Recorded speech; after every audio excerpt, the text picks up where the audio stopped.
एक बार जोरदार तालियों के साथ नीतीश जी का स्वागत होना चाहिए।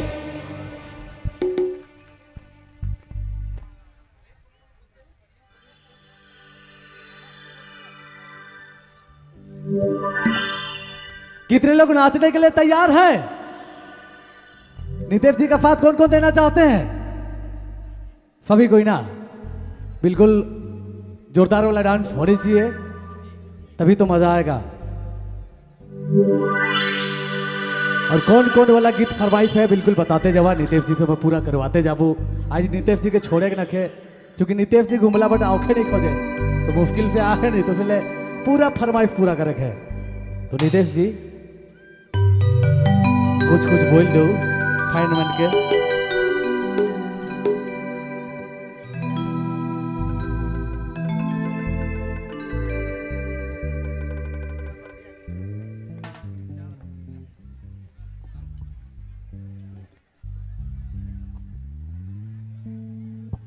हेलो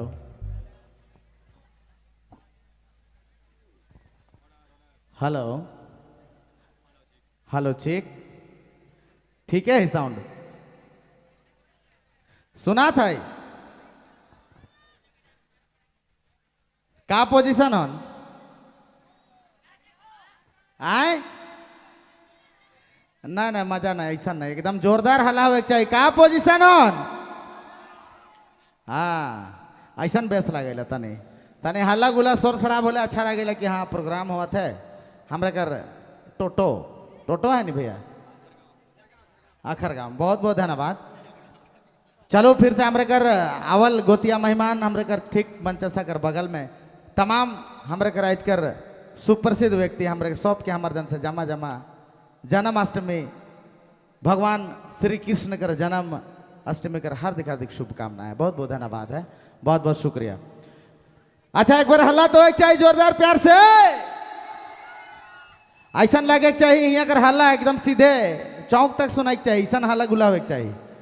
एखन तनिक थोड़े देर बाद हमारे लगे डांस वांस करे शुरू कर ले होले और मजा लगी है नहीं। एक बार नारा हो जाए, एक बार नारा हो जाए, हाथी घोड़ा पाल की,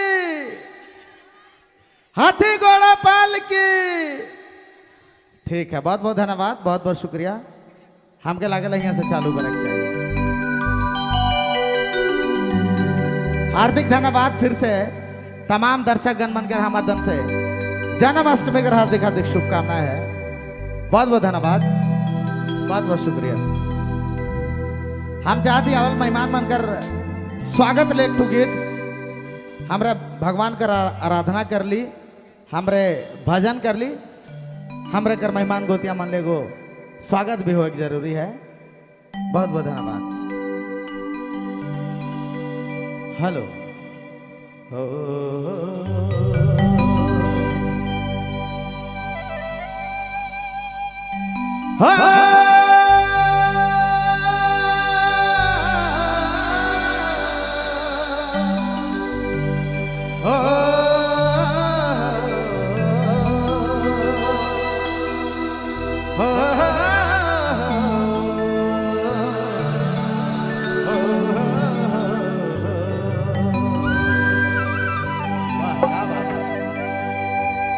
छोटा नागपुर है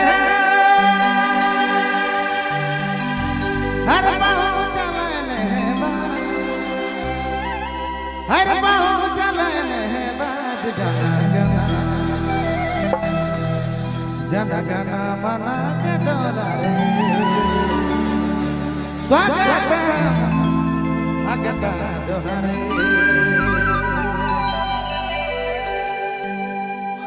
एक बार प्यार से मीठा मीठा ताली हो चाहिए, जोरदार पीछे वाले।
धन्यवाद बहुत बहुत धन्यवाद।